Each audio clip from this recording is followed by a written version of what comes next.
শুধু ভিউটা দেখো বন্ধুরা, কি যে দারুণ লাগছে, তো সেটা বলে বোঝানো যাবে না।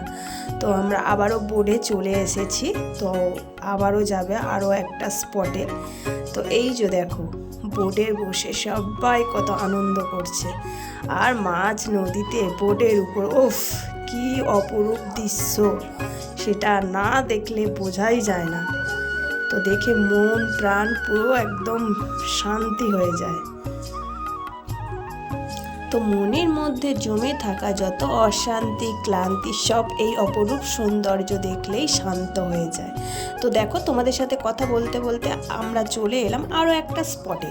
তো এটা হলো সুন্দরবনের পাখিরালয়। তো দেখেই দেখো সামনেই একদম পুরো চলে এসেছি, ভিতরে ঢুকে গেছি আমরা। তো সামনে প্রথমেই দেখো এখানে বাঘ মামার সাথে দেখা হয়ে গেল। তো মাম্মাম সোনা দেখতে পাচ্ছ ছোটাছুটি করছে বাঘ মামার কাছে যাবে বলে। তো এই যে একটা বাঘ মামা দেখতে পাচ্ছ। তো এখানে গিয়ে একটু রিলস বানালাম, একটু ছবি তুললাম।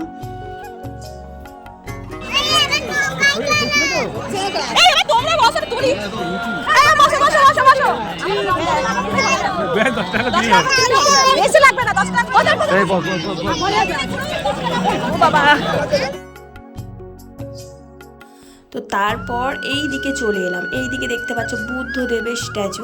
তো এখানে সবাই কত সেলফি তুলছে, কত মজা করছে। আর এই যে এদিকে সুন্দরবনের আদিবাসী কারুকার্য, তো এটাও তোমাদের সাথে শেয়ার করলাম। তো দেখতে জাস্ট অসাধারণ লাগছে। তো তোমরা এখনও যারা সুন্দরবন যাওনি তারা অবশ্যই একবার ঘুরে আসো, পুরো সব ক্লান্তি অশান্তি সব কিছু দূর হয়ে যাবে।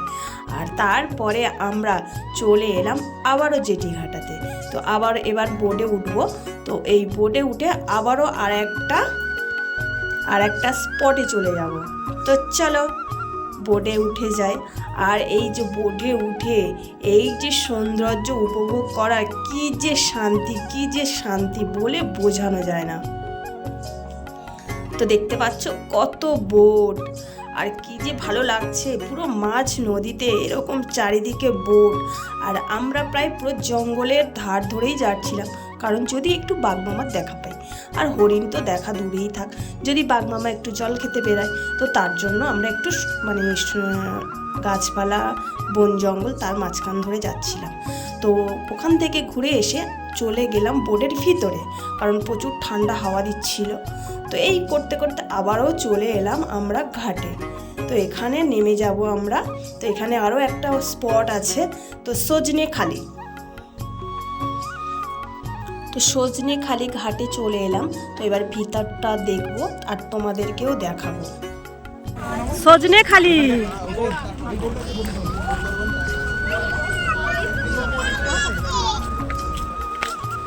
সজনেখালি। তো সজনেখালি স্পটে এসে প্রথমেই দেখো বাঘ মামা আমাদেরকে ওয়েলকাম করছে। তো এখান থেকে বেরিয়ে আমরা ভিতরে যাব। তো ভিতরে আরও অনেক সুন্দর জিনিস আছে দেখার। আর আমার মাম্মাম দেখো বাঘ মামার সাথে সেলফি তুলতে কি যে ভয় পাচ্ছে। তো তারপর এই দিকে দেখো কচ্ছপের স্ট্যাচু। তো এটা নকল কচ্ছপ, তো দেখতে বেশ সুন্দরই লাগছে। আর আসল কচ্ছপটা সেটাও তোমাদের সাথে শেয়ার করব। তো চলো দেখো এখানে বড় কচ্ছপ চড়ে বেড়াচ্ছে জলের মধ্যে, কি যে ভালো লাগছে কি বলবো। তো তারপর এটা কি ওয়াচ টাওয়ার?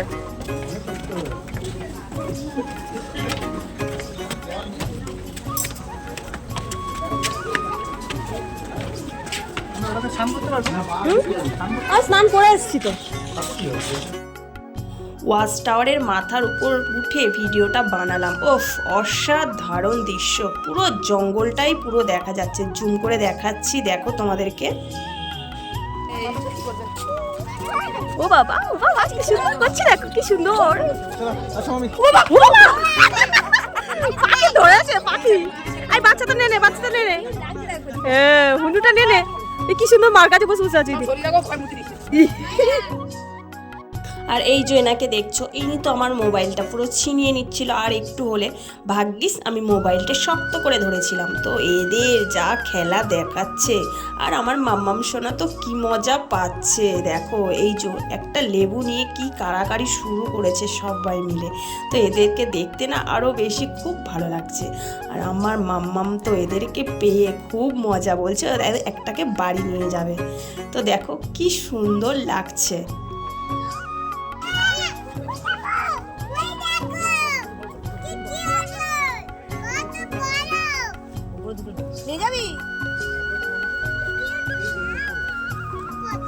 তো অনেকটাই বেলা হয়ে গেছে, তো আমরা বোটে করে চলে এসেছি। তো এবার আমরা গিয়ে উঠবো হোটেলে। তো খিদেই তো পেট চুই চুই করছে। তো দেখো প্রথম থেকে খাওয়াটা তোমাদের সাথে শেয়ার করতে পারলাম না, তো মাছগুলোই তোমাদের সাথে শেয়ার করলাম। আছে পাবদা মাছ, ভেটকি মাছ। তো খাওয়াটা জাস্ট দুপুরের খাওয়াটা জমে গেছিলো। আর তারপর আমরা রওনা দিলাম পুরো হোটেলের দিকে। তো দেখো হোটেলগুলো দেখো পুরো বাংলো বাড়ির মতো লাগছে। তো ভিতরটা দেখাই চলো তোমাদের, রুমগুলো খুব সুন্দর। তো আমাদের তো খুব ভালো লেগেছে। তো তোমাদের কেমন লেগেছে আমাকে কমেন্টে জানিও। আর আমার মাম্মাম তো দেখো কি আনন্দ, কি মজা করছে। আর এই যে পাখি বলছে বাথরুমটাও দেখাও, তো সেটাও তোমাদের সাথে দেখি না। তো চলো পরের ভিডিওতে আবার দেখা হবে। টাটা সবাইকে।